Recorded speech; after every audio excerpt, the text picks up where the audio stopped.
Welcome again to my channel. For my next story, I'm returning to my book's third section, Psychedelic Trips. The story is called Putting My Baseball Theory to Test.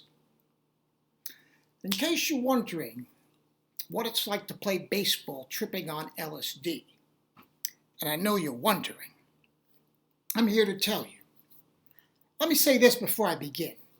I was never an adherent of Timothy Leary. I do not promote transhumanistic concepts of space migration or an eight-circuit model of consciousness, including life extension, or any other psychedelic-induced beliefs of his. I just happened to take LSD before a CYO baseball game when I was 16. Why I did it requires me to explain my theory. Yes, there was a method to my madness. Without getting into the details of my previous LSD trips that formed my theory, I will say that in each one, despite the inevitable lunacy and anxiety that they brought, I experienced enhanced senses.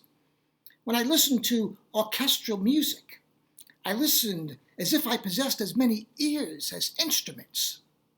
Each note of each instrument clear and sharp as a ringing bell to me. When I watched a sunset, I saw more than blue and violet change to orange, red, and yellow.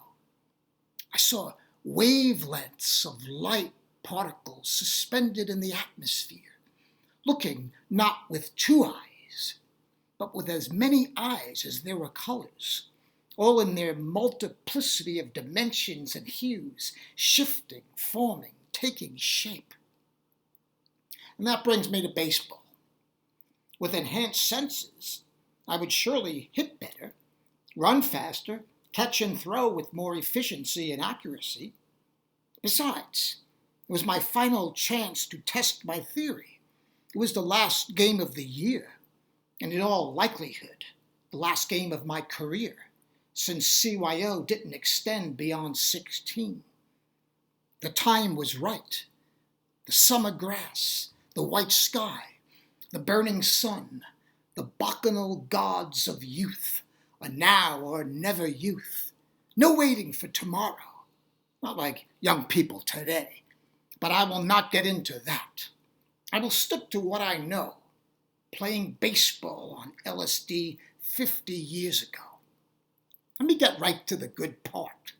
When I came to bat, when the LSD had already begun to launch me into orbit. Don't ask me what the score was, or what inning, or who, if anyone, was on base. I don't recall those minor details. I recall standing in the batter's box. I recall the pitcher. He was a tall, red-headed kid with freckles on his face, 22 to be exact. I saw the nose hairs in his nostrils. I saw the creases and cracks in his lips. I saw his dog's sloppy tongue lapping those lips. I heard his breath, smelled his breath, knew what he ate for lunch. I knew the inside of his mind. I know that's not one of the five senses, being able to read someone's thoughts. Call it an added bonus. He stared. I saw the whites of his eyes, the blue, the red specks that dotted the corners. I stared back. He had no idea the advantage I held over him this time. I say this time because I had faced him before. He pitched for Blessed Sacrament, our rival. I had faced him 6 times. 6 times I had struck out. That's right. He had owned me. But that was about to change. I heard his thoughts. I struck out this little guy 6 times, all on curveballs. Why should I throw anything else? That being said, maybe he's expecting the curveball. Maybe I'll fool him with a fastball. He won't hit it. He can't hit it. Look at him. The bat's bigger than he is. He stopped thinking. He spit a bad spit. The saliva fell on his chin. He wiped at it with his bare arm. He didn't get it all. I wanted to call time out. I wanted to walk to the mound and wipe the rest of the spit.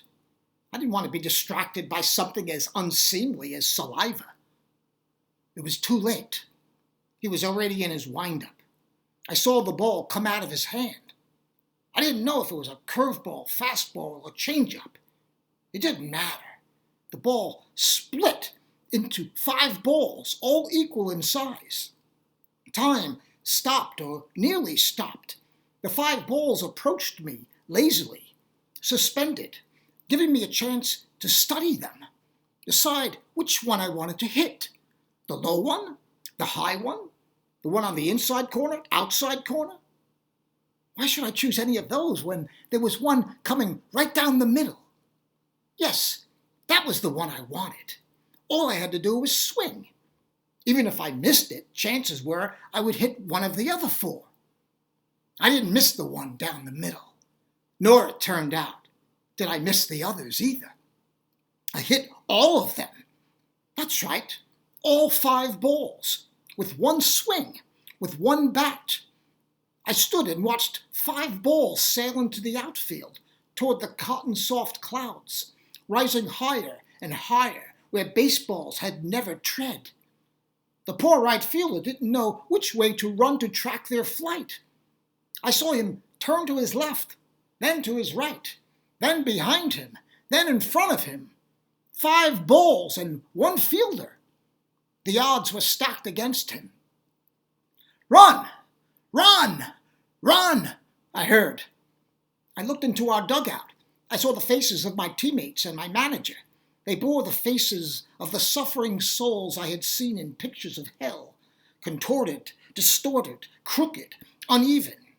From their scratchy throats came the sounds of wounded animals, rabid, sick, poisoned. "Run! Run! Run!" I didn't want to run and waste the chance to see the balls I'd hit, see them become permanently etched in the firmament. That is until they began to fall, one after the other, as the outfielder lay sprawled on the grass after having reached over his shoulder to catch them. There was another reason I didn't want to run. I wanted to see the pitcher's face. I wanted to see him spit a bad spit again. I wanted to see him wipe the errant spit. I wanted to read his thoughts. I wanted to hear him say to himself, "Can this be true? Did that little guy just hit 5 balls? How? I only threw 1.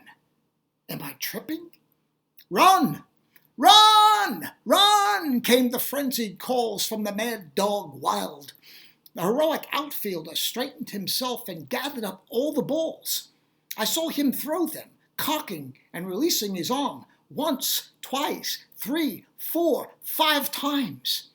What a sight to see! 5 balls arcing downward, each trailing each other in perfect symmetry of motion.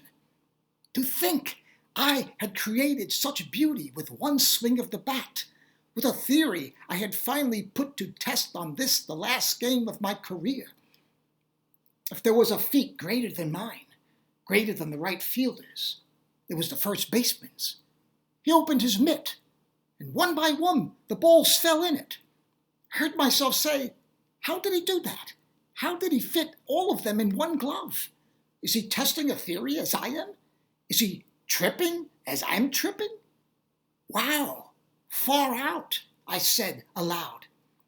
The umpire behind home plate said, "Son, you're out." The catcher jumped up. He laughed and ran to the pitcher's mound. He and the pitcher laughed together. I didn't move. The umpire escorted me off the field. "Are you okay, son?" he asked. "Who are you?" I said. "I'm the home plate umpire," he answered. "You just made the 2nd out of the inning. I've never seen anything like it." "Thank you," I said. My teammates' faces were lined up like faces you knock down in a carnival booth. If they spoke to me, I didn't hear them. I heard only the manager. His face had swelled as large as a horse's. He snorted just as loud, saying I was finished with the team. I heard him use the word dead. Why was he calling me dead when it was clear that I was never more alive? Hadn't he seen what I had done? I was certain that he had never hit 5 baseballs. "Timothy Leary's dead," I said. "What the fuck are you talking about?" he yelled. No. He's outside, looking in," I said. collecting my bag and walking off the field, knowing I had finished my career on the highest of highs.